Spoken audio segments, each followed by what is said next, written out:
Meeting করেছেন white হাউসে। সেখানে গুরুত্বপূর্ণ সব মন্ত্রী, মিনিস্টার, ভাইস প্রেসিডেন্ট এবং মার্কিন সামরিক বাহিনীর প্রধান ছিলেন। যুদ্ধ চালাতে চেয়েছিলেন Donald Trump. JD Vance vice president এবং সেনাপ্রধান উদ্বেগ প্রকাশ করেছেন। তারপরে যুদ্ধ বন্ধ করতে বাধ্য হয়েছেন ডোনাল্ড ট্রাম্প। এপাশে তিনি চীন এবং রাশিয়াকে হুমকি দিচ্ছেন তারা যেন ইরানের পক্ষে যুদ্ধে না জড়ায়। তার মানে তিনি কি ভয় পাচ্ছেন এই মুহূর্তে চীন এবং রাশিয়া আমেরিকার বিরুদ্ধে সরাসরি অথবা ইরানকে আরও অস্ত্র দিয়ে জড়িয়ে যায়? এদিকে ইরান তালিকা প্রকাশ করেছে এই কয়েকদিনের যুদ্ধে উপসাগরীয় অঞ্চলে, অর্থাৎ এই যে আরব দেশগুলোতে ইরান যে সমস্ত হামলা চালিয়েছে তাতে আমেরিকার কি কি ক্ষয়ক্ষতি হয়েছে। শুধু তাই না, আইআরজিসির মুখপাত্র ব্রিগেডিয়ার জেনারেল মোহেবি তিনি জানিয়েছেন এই কয়েকদিনের যুদ্ধে ইরানের হামলায় 200-র বেশি মার্কিন সেনা নিহত হয়েছে। জেনারেল মোহেবি বলেছেন যে আমাদের কথা যদি বিশ্বাস না হয় তাহলে মার্কিন সরকার সাংবাদিকদেরকে আমন্ত্রণ জানাক, উপসাগরীয় দেশগুলোতে কি ধরনের ক্ষয়ক্ষতি হয়েছে দেখাক। সুপ্রিয় দর্শক, আমি আপনাদেরকে ক্ষয়ক্ষতির পুরো তথ্য আমি আজকে আপনাদেরকে জানাবো। এপাশে ইরান ঘোষণা দিয়েছে তাদের হাতে 50,000 খাইবার শেখার ক্ষেপণাস্ত্র আছে, যেটা হাইপারসনিক ক্ষেপণাস্ত্র, যার গতি প্রতি ঘন্টায় 19,500 কিলোমিটার। আর পাল্লা, সেটা বিস্তারিত তথ্য জানাচ্ছি। ইসরায়েল বলেছে যে আমেরিকা যুদ্ধ বন্ধ করে যে কূটনৈতিক তৎপরতা চালাচ্ছে ইরানের সাথে, এই কূটনৈতিক তৎপরতা ব্যর্থ হবে এবং এখন যুদ্ধ বন্ধ করলেও মার্কিন প্রেসিডেন্ট ডোনাল্ড ট্রাম্প আবার ইরানের বিরুদ্ধে বড় যুদ্ধ শুরু করতে বাধ্য হবেন। তার মানে ইসরায়েলের পক্ষ থেকে কিন্তু একটা উস্কানি আছে। এপাশে ইরান জানিয়েছে আমেরিকা এরই মধ্যে 3 দফা প্রস্তাব দিয়েছে যুদ্ধবিরতির জন্য 3টা দেশের মাধ্যমে। ইরান প্রত্যেকটা প্রস্তাব নাকচ করে দিয়েছে। এই 3 দেশ কারা কারা ইরানের কাছে আমেরিকার পক্ষ থেকে যুদ্ধবিরতির প্রস্তাব নিয়ে গেল, এই সমস্ত তথ্য আজকের বিস্তারিত আলোচনায় জানাবো। দর্শক, আপনারা শুধু সঙ্গে থাকুন, আর ভিডিও ভালো লাগলে লাইক, কমেন্ট, শেয়ার করবেন এবং চ্যানেলটি সাবস্ক্রাইব করে সাথেই থাকবেন। দর্শক, চলুন বিস্তারিত আলোচনা করে। একদম শুরুতেই বলেছিলাম মার্কিন প্রেসিডেন্ট ডোনাল্ড ট্রাম্প গত 2 দিন, অর্থাৎ মার্কিন বাহিনী গত 2 দিন ইরানের বিরুদ্ধে কোনো যুদ্ধ করছে না। একেবারে হঠাৎ করে কি হয়ে গেল? চুপ কেন তারা? আমি নিজেও খুঁজছিলাম যে ব্যাপারটা কি, যুদ্ধ নেই কেন, তারা চুপ হয়ে গেল কেন? কিন্তু শেষমেশ তথ্য এসেছে। মার্কিন গণমাধ্যম Axios, new York Times, CNN সবাই বলছে একই কথা, অস্ত্রের অভাবে, গোলা বারুদের অভাবে ডোনাল্ড ট্রাম্প আর ইরানের বিরুদ্ধে এই মুহূর্তে যুদ্ধ করতে চাইছেন না। এতটাই কমে গেছে যে অল্প কিছুদিনের ভিতরে তার টোটাল ভান্ডার ফুরিয়ে যাবে। নট অনলি দ্যাট, আমেরিকার কর্মকর্তারা বলছেন যে পেট্রিয়ট ক্ষেপণাস্ত্র ব্যবস্থার যে ইন্টারসেপ্টার এতটাই কমে গেছে যে মানে আর চলা সম্ভব না, আর 1-2 পা গেলেই শেষ। এর ভেতরে শুক্রবারে, আজকে তো রোববার, শুক্রবারে মার্কিন প্রেসিডেন্ট ডোনাল্ড ট্রাম্পের অফিসে, হোয়াইট হাউসের অফিসে মিটিংয়ে বসেছিলেন প্রেসিডেন্ট ডোনাল্ড ট্রাম্প, যুদ্ধমন্ত্রী Pete Hegseth, vice president JD Vance, সেনাপ্রধান ড্যান কেইন সহ সব গুরুত্বপূর্ণ মন্ত্রী কর্মকর্তারা। সেখানে ডোনাল্ড ট্রাম্প ইরানের বিরুদ্ধে বড় অভিযান চালানোর কথা বলছিলেন। আমি যে বলছিলাম যে মধ্যপ্রাচ্যে 100 রিফুয়েলিং ট্যাঙ্কার আনা হয়েছে, ইরানের বিরুদ্ধে হয়তো অনেক বড় অভিযান চালাবে, অনেক বড় যুদ্ধ শুরু করবে, সেইটাই শুরু করতে চেয়েছিলেন এবং সেই ব্যাপারে আলাপ আলোচনার জন্য ডেকেছিলেন মার্কিন প্রেসিডেন্ট ডোনাল্ড ট্রাম্প। কিন্তু সেখানে সরাসরি ভাইস প্রেসিডেন্ট জেডি ভ্যান্স এবং সেনাপ্রধান, মার্কিন জয়েন্ট চিফস অফ স্টাফের চেয়ারম্যান যিনি জেনারেল ড্যান কেইন, এই 2 জন ব্যক্তি উদ্বেগ প্রকাশ করেছেন। মার্কিন গণমাধ্যমে খবর এসছে তারা উদ্বেগ প্রকাশ করেছেন। কিন্তু এই উদ্বেগ প্রকাশ করা মানে কি জানেন? এই উদ্বেগ প্রকাশ করা মানে হচ্ছে তারা যুদ্ধের বিরোধিতা করেছে। বলছে যে এই ধরনের যুদ্ধ করতে গেলে কি কি প্রবলেম হতে পারে সেই কথা তারা তুলে ধরেছেন। তার ভিতরে হয়তো এইরকম বলেছেন যে অস্ত্রের ভাণ্ডার এই অবস্থায় যদি ইরান টিকে যায়, এই হামলা মোকাবেলা করে টিকে যায়, তখন আপনার বাহিনী পারস্য উপসাগর থেকে পালাতে পারবে কিনা, কারণ তারা তো তখন অস্ত্রশূন্য হয়ে পড়বে। শুধু তাই না, গতকালকে অথবা পরশুদিনের একটা ভিডিওতে বলেছি না, IRGC বলেছে ভারত মহাসাগরে অবস্থানরত মার্কিন যুদ্ধজাহাজ থেকে ক্ষেপণাস্ত্র ছোড়ার মতো কোনো ক্ষেপণাস্ত্র তাদের হাতে নেই। মানে এতটাই ক্ষয়ক্ষতির মুখে। আমি আপনাদেরকে জানাচ্ছি বিস্তারিত তথ্য কি কি ক্ষতি হয়েছে।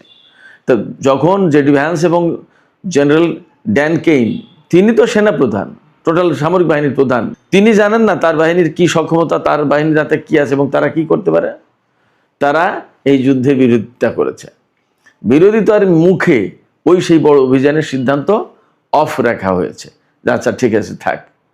এর ভিতরে ডোনাল্ড ট্রাম্প কূটনীতির জন্য 3 দেশের মাধ্যমে ইরানের কাছে প্রস্তাব দিয়েছে যে যুদ্ধবিরতি করা হোক, কিন্তু ইরান সরাসরি নাকচ করেছে। কোনো যুদ্ধবিরতি আমেরিকার সাথে এখন আর হবে না। কোন কোন দেশ এই যুদ্ধবিরতির প্রস্তাব নিয়ে গেছে আমি বলছি, তার আগে আরেকটু বলি। এই যে যুদ্ধবিরতির প্রস্তাবের জন্য কূটনৈতিক তৎপরতা চালাচ্ছে ডোনাল্ড ট্রাম্প, পাশাপাশি বড় যুদ্ধের হুমকি দিচ্ছে, আবার শুক্রবারে ইরানের বিরুদ্ধে হামলা বন্ধ রাখলো। শুক্র শনি 2 দিন বন্ধ, এই 2 দিন হামলা হয়নি, যুদ্ধ বন্ধ রেখেছে। এর ভিতরে রাশিয়া এবং চীনকে ডোনাল্ড ট্রাম্প হুমকি দিচ্ছেন যে এই 2 দেশ যদি ইরানের পক্ষে যুদ্ধে জড়ে তাহলে কিন্তু তাদের খুব খারাপ অবস্থা হবে। এটা এটা এটা খুব হাস্যকর ব্যাপার না? একাই ইরানকেই তো মোকাবেলা করতে পারছে না, চীন রাশিয়াকে কি হুমকি দিচ্ছে? এটা কি এক ধরনের বালখিল্যপনা না? এটা কি কোনো যৌক্তিক কথা? যাই হোক, এই যে হুমকি দিচ্ছে, এই হুমকি দেওয়ার মানে হচ্ছে হুমকি দিয়ে দূরে দূরে রাখার চেষ্টা করছে। কিন্তু দুনিয়ার মানুষ তো সবাই ডোনাল্ড ট্রাম্পের মতো এরকম মোটা বুদ্ধির লোক না। কিছু লোক তো আছে চিকন বুদ্ধির, যারা ডোনাল্ড ট্রাম্পের এই পলিটিক্স, এই কৌশল বোঝে না। তো আবার হতে পারে যে সত্যি সত্যি সে ডোনাল্ড ট্রাম্প ভয় পাচ্ছে যে যদি চীন এবং রাশিয়া এই মুহূর্তে জড়ায় যায় তাহলে আমার উপায় কি? ইরানকেই তো সামাল দেওয়া যাচ্ছে না, সেক্ষেত্রে চীন রাশিয়া জড়ালে উপায় কি? তার চেয়ে বড় কথা যে চীন রাশিয়াকে মোকাবেলা করার মতো তো কোনো অস্ত্রই নেই। তাহলে এই জায়গায় একটা কথা আমি বলে রাখি, ইউক্রেন এবং রাশিয়ার যে সিচুয়েশন চলছে তাতে এখন ইউক্রেন খুব বিপদে পড়ে যাবে মনে হচ্ছে, মোটামুটি বোঝা যাচ্ছে। আর এই যে ইসরায়েল বলল না যে ডোনাল্ড ট্রাম্প যদিও যুদ্ধ বন্ধ রেখেছে একতরফা, এবং তিনি কূটনৈতিক তৎপরতা চালাচ্ছে ইরানের সাথে একটা যুদ্ধবিরতি করা যায় কিনা। ইসরায়েলের টাইমস অফ ইসরায়েলে খবর এসছে, ইসরায়েল সরকার এভাবে ভাবছে যে আমরা শিওর ডোনাল্ড ট্রাম্প এখানে ব্যর্থ হবে, তার মানে ইরান এই যুদ্ধবিরতির প্রস্তাব মানবে না। তার মানে ডোনাল্ড ট্রাম্পকে তখন আবার যুদ্ধ করতে হবে। এটা কিন্তু ডোনাল্ড ট্রাম্পের সামনে একটা বিকল্প পথ দেখিয়ে দেওয়ার চেষ্টা, কৌশলে ইসরায়েলের এটা একটা কৌশল। এটাকেই আপনারা সহজ ভাষায় উস্কানি বলতে পারেন। উস্কানি বলেন আর কৌশল পথ দেখিয়ে দেওয়ার ব্যবস্থা করতে, এই পথে যাও, যাই বলেন। তো এটা কেন করছে ইসরায়েল? ইসরায়েল করছে এই কারণে, ইসরায়েল দেখছে যে আমেরিকার মতো শক্তিকে এইভাবে কোণঠাসা করে ফেলেছে ইরান। আমেরিকা যদি এখান থেকে যুদ্ধ না করে পিছিয়ে যাও মানে কি, তাহলে মধ্যপ্রাচ্যে এই ঘাঁটিগুলো নির্মাণ করতে পারবে না, এই ঘাঁটিতে সেনা থাকতে পারবে না এবং থাকার কোনো পরিস্থিতি থাকবে না। ইরান মধ্যপ্রাচ্যের শক্তিশালী মহাপরাক্রমশালী দেশ হিসেবেই এখানে টিকে থাকবে, মাথা উঁচু করে দাঁড়াবে এবং সে চলাফেরা করবে। তখন সবার জন্য বিপদ, আমেরিকার পক্ষের যারা। তাহলে কি করতে হবে?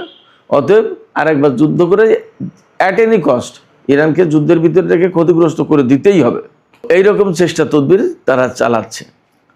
কেন চালাচ্ছে? তারা ভয় পাচ্ছে যে ইরান যদি টিকে যায়, আমেরিকা যদি হেরে যায়, তাহলে ইসরায়েলের অস্তিত্ব নিয়ে টানাটানি পড়বে। ইসরায়েল সত্যি মহা টেনশনে আছে।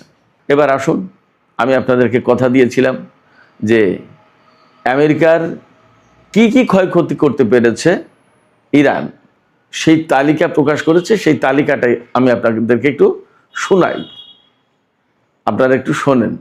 তবে তার আগে একটু বলে রাখি, ইরানের আইআরজিসির যে মুখপাত্র ব্রিগেডিয়ার জেনারেল হোসেন মোহেবি, তিনি আরও দুটো তথ্য জানিয়েছেন। একটা তথ্য হচ্ছে যে এই গত যে 13 দিনের যে যুদ্ধটা হলো, এই ইসলামাবাদ সমঝোতা স্মারক সই হওয়ার পরে যে যুদ্ধটা লাগলো, ডোনাল্ড ট্রাম্প তুরস্কে এসে ঘোষণা দিলেন যে ডিল ইজ ওভার, এরপর থেকে এই 13 দিনের যুদ্ধে আমেরিকার 200-র বেশি সেনা নিহত হয়েছে, জেনারেল মোহেবি বলছেন, দাবি করেছেন।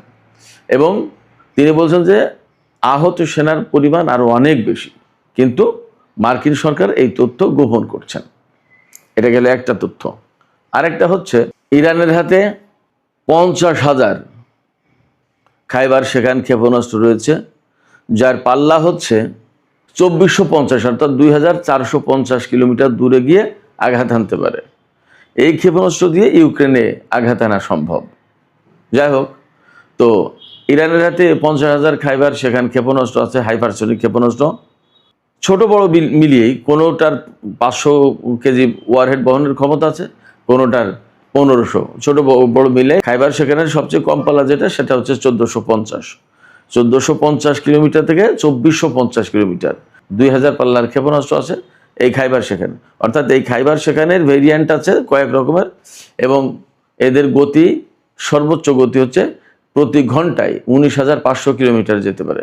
তার মানে ইরান থেকে ইসরায়েলে যেতে কয়েক মিনিটের ব্যাপার। অর্থাৎ ইরান ক্ষেপণাস্ত্র ছুড়লে সেটা মোকাবেলার জন্য যে তার ইন্টারসেপ্টর রেডি করবে, রেডি করার সময় পাবে না, তার আগেই লক্ষ্যবস্তুতে আঘাত হানবে। আর সবচেয়ে বড় সংকট হলো এটা এমন গতিসম্পন্ন, এমন প্রযুক্তির, এটা কেউ ঠেকাতেও পারে না। আমেরিকা, ইসরায়েল কারোর হাতে এই প্রযুক্তি নেই। সেক্ষেত্রে এই যে ইরানের হাতে ক্ষেপণাস্ত্রের যে মজুদ, এই মজুদই কিন্তু শত্রুদের জন্য একটা বিশাল ভয়, আতঙ্কের কারণ। শুধু এখানেই শেষ না। আমি যে গত কয়েকদিন বলেছি, হয়তো আপনাদের কেউ কেউ বিশ্বাস করেছেন, কেউ কেউ বিশ্বাস করেননি, যে মধ্যপ্রাচ্যে মার্কিন ঘাঁটিগুলো একদম তছনছ হয়ে গেছে।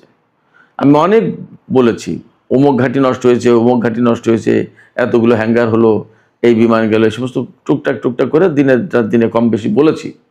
আজকে সমস্ত তথ্য এসেছে। তো তার আগে আমি আরেকটা তথ্য জানাই।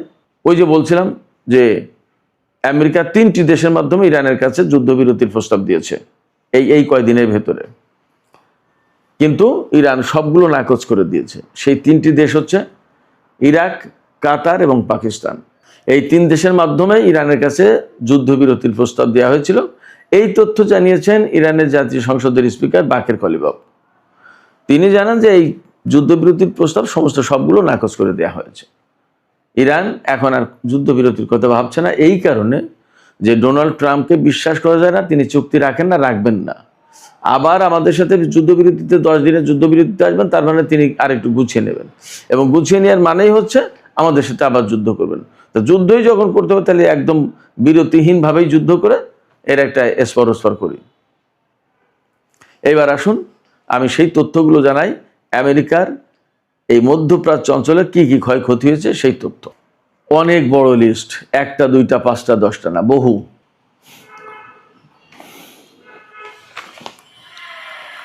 আমি প্রথমে বিমান সংক্রান্ত খোঁজ খবর দিয়ে শুরু করি। 11টি যুদ্ধ বিমান ও হেলিকপ্টার এই কয়েকদিনে ধ্বংস হয়েছে। তারপরে 17টি গোয়েন্দা ও অপারেশনাল ড্রোন। হ্যাঙ্গারে থাকা একটি F-15 যুদ্ধ বিমান জর্দানে, আমি গত 2 দিন বা 3 দিন আগে বলেছিলাম। একটি P-8 বিমান সম্ভবত কমান্ড অ্যান্ড কন্ট্রোল সেন্টার হিসেবে কাজ করে, নজরদারিও চালায় সম্ভবত এটা। 8টি রিফুয়েলিং ট্যাঙ্কার, 8টি, 1টা 2টো না, আমি বলেছিলাম এর আগে। 4টি ভারী হেলিকপ্টার, 4টি। 6টি সংরক্ষিত ক্ষেপণাস্ত্র। সংরক্ষিত ক্ষেপণাস্ত্র বলতে আমি শিওর না, বাট 6টি সংরক্ষিত ক্ষেপণাস্ত্র বলেছে। 7টি কমান্ড অ্যান্ড কন্ট্রোল সেন্টার, 3টি স্যাটেলাইট যোগাযোগ ব্যবস্থা, 6টি পেট্রিয়ট ক্ষেপণাস্ত্র প্রতিরক্ষা ব্যবস্থা। এই পেট্রিয়ট কিন্তু শুধুমাত্র ক্ষেপণাস্ত্র না, ড্রোন, বিমান, সমস্ত সব কিছুকেই প্রতিরক্ষা অর্থাৎ ধ্বংস করতে পারে। 3টি আকাশ ও সমুদ্র নজরদারি এবং মনিটরিং রেডার, 8টি প্রাথমিক শনাক্তকরণ ও সতর্কীকরণ রেডার সিস্টেম, 7টি এয়ার মিসাইল ডিফেন্স সিস্টেমের রেডার, 3টি ইপিএস রেডার সিস্টেম, 5টি দীর্ঘ পাল্লার রেডার, অর্থাৎ এই রেডার দিয়ে সম্ভবত 5000 কিলোমিটার দূরের লক্ষ্যবস্তু শনাক্ত করা যায়, কোথায় কি হচ্ছে না হচ্ছে সমস্ত সবকিছু দেখা যায়। 2টি এয়ার ডিফেন্স রেডার, 1টি কৌশলগত রেডার কমপ্লেক্স, 3টি সহায়তা ও লজিস্টিক কেন্দ্র, 12টি জ্বালানি সংরক্ষণ ট্যাঙ্ক অর্থাৎ তেল দেখার ট্যাঙ্ক 12টি, নৌযান অর্থাৎ যুদ্ধজাহাজ এবং বিমানের যন্ত্রাংশ পার্টস অ্যান্ড স্পেয়ার এগুলো রাখার 17টি সংরক্ষণাগার, 17টি, 6টি ক্ষেপণাস্ত্র গুদাম, মিসাইল ডিপো 6টি, অর্থাৎ ভারত মহাসাগরের যুদ্ধজাহাজগুলোর মিসাইল যে কমে গেছে, ফুরিয়ে গেছে, কোথা থেকে এই ধ্বংস করে দিয়েছে।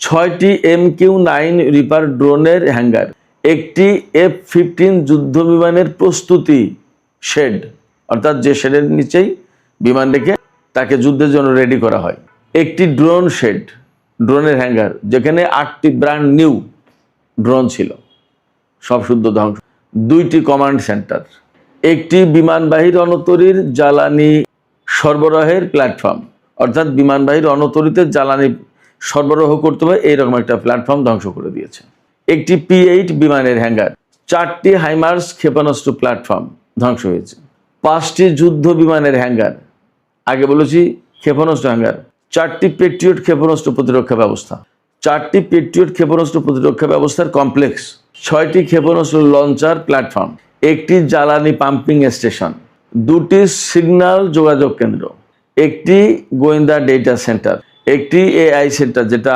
বাহরাইনে ছিল, অ্যামাজনের যে ডেটা সেন্টার এটা ধ্বংস হয়ে গেছে, 1টি রিমোট কন্ট্রোলড নৌযান সংরক্ষণ কেন্দ্র, অর্থাৎ এই নৌযান রিমোট কন্ট্রোলের মাধ্যমে কন্ট্রোল করা যায় এইরকম একটা সংরক্ষণ কেন্দ্র ধ্বংস হয়ে গেছে, 4টি যুদ্ধ বিমানের হ্যাঙ্গার ধ্বংস হয়েছে, 6টি বিমান উড্ডয়ন এবং পার্কিং র্যাম্প এই মোটামুটি ধ্বংস হয়েছে। তাহলে ইরাক, কুয়েত, বাহরাইন, কাতার, সংযুক্ত আরব আমিরাত, সৌদি আরব এবং জর্দানের আমেরিকার আসলে বাকি আছে কি? এবং ইসরায়েলে যে যুদ্ধ বিমান নিয়ে যাওয়ার কথা আমি বলেছিলাম, আরও কয়েকদিন আগে খবর দিয়েছিলাম, রিফুয়েলিং ট্যাঙ্কার ইসরায়েলে রাখছে, কেন রাখছে? আগেই বলেছিলাম যে হয় মধ্যপ্রাচ্যের ঘাঁটিগুলোতে রাখার মতো অবস্থা নেই, ওখানে নিয়ে গেছে, নিতে বাধ্য হয়েছে, অথবা ইরানের উপরে ব্যাপক হামলা চালাবে, তাই দুটোই সত্য। মধ্যপ্রাচ্যের ঘাঁটিগুলো তো ধ্বংস, এখানে রাখার মতো জায়গা নেই, এটা একটা ব্যাপার। আরেকটা ব্যাপার, ইরানের বিরুদ্ধে তারা মরণ কামড় দিতে চায়, যে এত যুদ্ধ করেও পারছি না, একবার শেষ করে দুই ইরানকে এইভাবে দিতে চাই।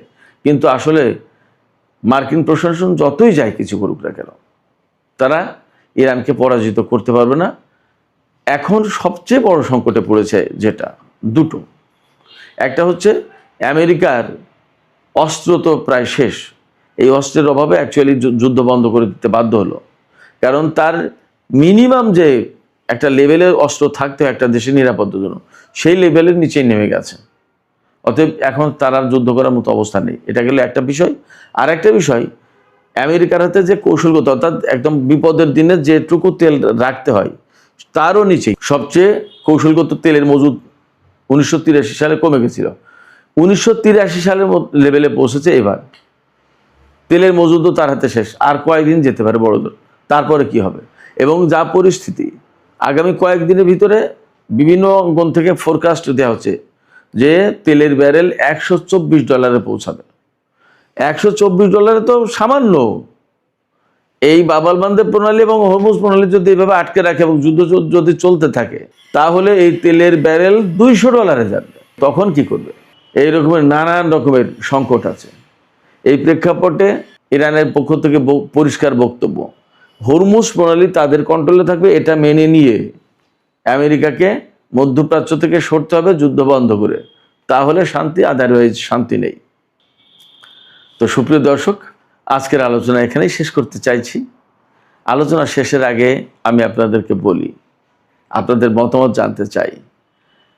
এই যে আমেরিকা যুদ্ধবিরতি বন্ধ করতে বাধ্য হয়েছে, এটা কি কৌশলগত কারণে নাকি অস্ত্র শেষ হয়ে যাচ্ছে বিপদ সামনে সেই জন্য?